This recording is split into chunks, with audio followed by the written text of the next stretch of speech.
Welcome to The Explainer. Today we're diving straight into what is, quite frankly, one of the most fascinating and, at around $400 a share, one of the most expensive stocks in the entire Japanese market. We're talking about Keyence Corporation.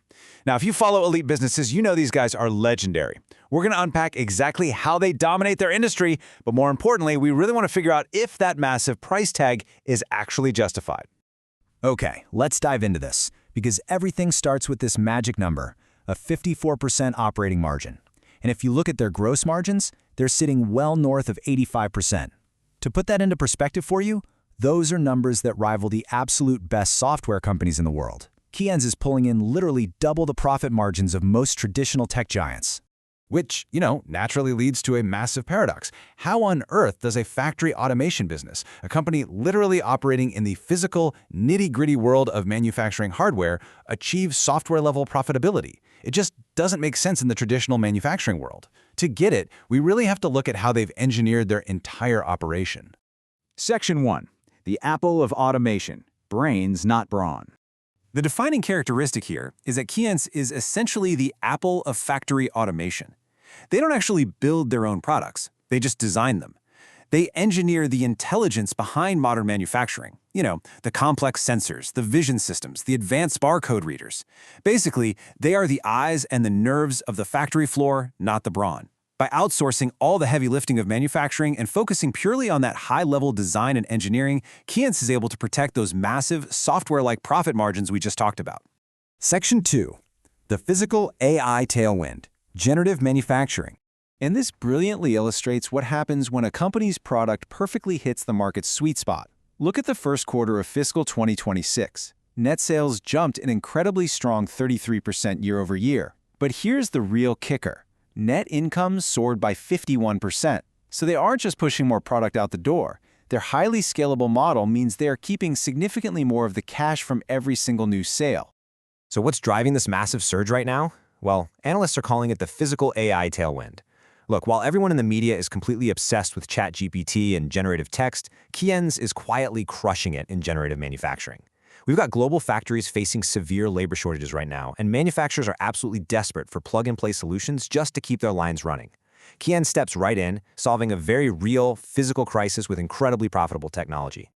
The magic of this tech really comes down to how incredibly intuitive it is, like with their new IV2 series vision sensors. The whole process is basically 3 simple steps. 1, you push a button.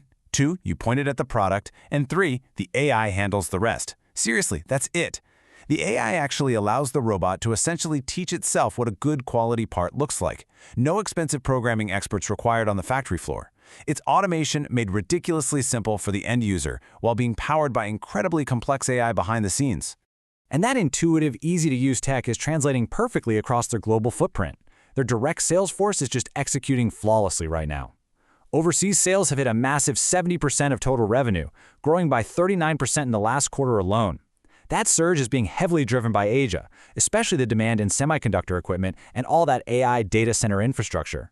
Add in the fact that the automotive sector is finally bouncing back, and you've got a perfect storm for revenue growth. Section 3. The Valuation Dilemma. The Price of Perfection. But, all right, here's the catch. The real elephant in the room. Keyence currently trades at a price-to-earnings ratio of roughly 41 times. When you compare that to the peer average of around 24 times, or the broader Japanese electronics industry sitting down at just 16 times, yeah, you're basically paying nearly double the market rate for this company. So we have to ask, is paying that kind of absolute premium truly worth it, even for a business this exceptional? The financial world is completely split on this one. On the bull side, you've got Goldman Sachs. They recently slapped a buy rating on Keyence with a massive price target of 100,000 yen. They see Keyence as a direct winner in the AI hardware cycle, believing they'll easily grow right into that high multiple. But then on the bear side, you have simply Wall Street running a discounted cash flow model, looking at future cash generation and putting fair value at just 43,000 yen. That is literally less than half of where the stock is trading today. The bear argument is that at 41 times earnings, the market is pricing in a perfect future where AI demand just accelerates forever. Section 4. Capital Policy and Risks. The Trillion Yen War Chest. Now, for years, Keyence has had a bit of a reputation as a corporate hoarder. They are sitting on an astonishing 3 trillion yen cash pile on their balance sheet, and they have zero debt, none. It is a massive, practically bulletproof war chest. But here is where things get really interesting. We're starting to see a huge pivot in how they actually allocate that capital. Just recently, a shareholder meeting approved amendments allowing the board to authorize share buybacks for the very first time ever. Plus, they're raising the dividend. Analysts are actually expecting an initial buyback announcement of around 200 billion yen when the next results drop. Taking this mountain of cash and finally returning it to shareholders, that could be a massive short-term catalyst for the stock. Of course, to get the full picture, we can't just ignore the macro risks out there. First up, foreign exchange. Keyence is a huge exporter, meaning global currency swings can wildly impact their profitability, no matter how well the underlying business is run.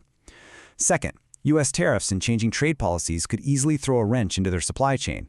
And third, those sky-high expectations we talked about. When you boast a 54% operating margin, any competitor copying your tech, or even China's domestic automation sector leveling up, could shrink your economic moat a lot faster than expected. There's just zero room for error. Section 5. The final verdict. Hold or fold. At the end of the day, this really comes down to your personal investing philosophy. If you're a growth investor, Keyence is phenomenal. You're getting robust, growing earnings, a bulletproof balance sheet, an unmatched direct sales force, and genuine demand for physical AI. But if you're a value investor, man, this stock is a tough pill to swallow. You have to accept that you're paying for absolute perfection, meaning you have zero margin of safety if things go even slightly off script. Looking at the general consensus, the strategic takeaway is basically this. Keyence is considered a solid hold for folks who already have it in their portfolio. But if you're looking to jump in fresh, it's a buy on dip situation, specifically waiting for a 10 to 15% correction. Because remember, while that upcoming share buyback is a nice little short-term boost, their long-term returns rely entirely on maintaining that incredible 85% gross margin in a world that is only getting more competitive. So I want to leave you with this final thought to ponder. At these all-time high valuation levels, buying in means you are assuming everything goes perfectly right. So, are you willing to bet on perfection? Is the price of absolute, unquestionable quality worth the risk of that premium price tag? Think about it. Thank you so much for joining me for this explainer. Keep learning, keep analyzing, and I'll catch you next time.